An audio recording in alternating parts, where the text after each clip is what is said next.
السلام علیکم ورحمت الله وبرکاتہ. زه تاسو سره حسن شهید یو ځل بیا د پښتو ټک یوټیوب چینل نه تاسو په خدمت کې حاضر یم. خو ګوملګرو په نن ویډیو کې مسه سره پاره داسې د کمال اپلیکیشن راوړی دی چې په دې اپلیکیشن کې تاسو د چا نمبر اډ کړئ نو د هغه نمبر به ټول نوټیفیکیشن تاسو ته راځي چې دا اوس واټساپ په آن کو یا واټساپ د ټیم کې باندې کړی دی، یعنی مکمل د هغه معلومات په تاسو ته راځي. اوس دا اپلیکیشن په تاسو په کوم ځای کې په کار راولي سمپل چې کله هم تاسو څوک په واټساپ کې بلاک کی نو بیا تاسو معلومولای شئ چې آیا دا اوس آنلاین دی که اپلاین دی یا سټیم کې دا آنلاین شوی دی، یا که تاسو مطلب چاته میسج کول غواړئ تاسو داغه نمبر په خپل موبایل کې نیو سیو کړی دی نو تاسو په مخه داغه واتساپ چې کوي چې آیا دا به کله آنلاین کیږي چې بیا ته زه میسج وکم نو چې کله هم تاسو په دې اپلیکیشن کې داغه نمبر اډ کړئ نو تاسو ته په خپل نوټیفیکیشن راځي چې هغه آنلاین شو.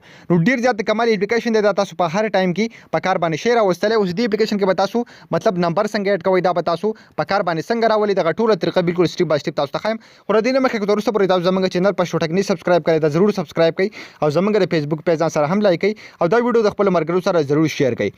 د دې اپلیکیشن لینک په یوټیوب کې تاسو ته ډسکرپشن کې میلاوي شي او کوم ملګری چې فیسبوک کې زموږ ویډیو ګوري د ویډیو د پاسه یا لاندې په کمنټ کې به تاسو ته لینک میلاوي شي. سمبل هم د هغه ځای نه تاسو دا اپلیکیشن په خپل موبایل کې ډاونلوډ کولی شئ. ډیر زیات کمال اپلیکیشن دی. زیات ملګری داسې هم کوم چې آنلاین سټیټس اپ کړی وي په واتساپ باندې، یعنی تاسو ته بالکل پته نه لګي چې دا آنلاین دی که اپلاین دی، نو هغه تاسو هم په دې طریقه باندې معلومولی شئ چې آنلاین دی که اپلاین.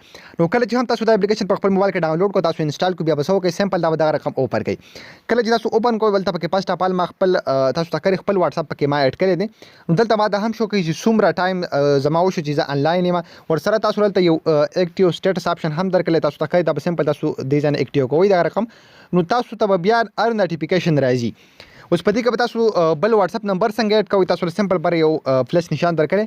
کله چې هم تاسو په دې باندې کلیک کوئ تاسو ته وایي چې د v.com تاسو نوټیفیکیشن غواړئ که د واتساپ غواړئ که یا د ټیلیګرام غواړئ نو زه به سمپل دلته په واتساپ باندې کلیک واخلم.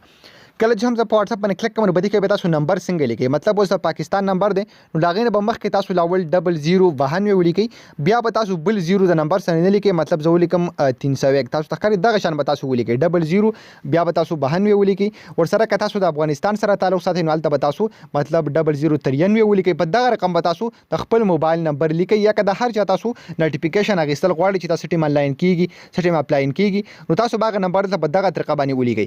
بیا به تاسو کوئ سمپل بلاندې دلته په اوکې باندې کلیک کړئ او تاسو ته بیا راشي چې تاسو دې له نوم ورکول غواړئ، مطلب زه دلته یو نمبر ولیکم اوکې باندې به کلیک کوم نو لاندې به اوس مال راشي تاسو ته ښکاري دلته اوس په لاندې ماته شو کې چې تاسو دلته څه نوم لیکل غواړئ نو سمپل تاسو بیا څه وکړئ هغې ته به تاسو یو نوم ولیکئ نو دغه شان به تاسو سره به دلته راشي په سکرین باندې تاسو نه دا ما هایډ کړی دی که زما نمبر دلته شو کېږي دې وجه نه. ورسره تاسو ته به هر یو نوټیفیکیشن چې کوم دی به تاسو ته راځي بره به چې کله مطلب هغه آنلاین شي تاسو ته بلته بره یو نوټیفیکیشن راشي چې یار هغه اوس آنلاین دی اوس اپلاین دی ټول نوټیفیکیشن به تاسو ته راځي ډېر زیات په زبردست طریقه سره. نو خو ګومرګرو په دغه طریقه باندې تاسو کولی شئ چې تاسو مطلب یو چا په واتساپ کې بلاک کړی دی هغه مکمل معلومات حاصل کړئ. دا اپلیکیشن تاسو په هر ټایم کې په کار باندې شي راتلی. نو تاسو دا ویډیو خوښ شوي دا ویډیو د خپل ملګرو سره شیر کړئ. زموږ چینل ځان سره ضرور سبسکرایب کړئ، پیج هم لایک کړئ. موږ به خپله دعاګانې کې ساتئ. د الله په امان.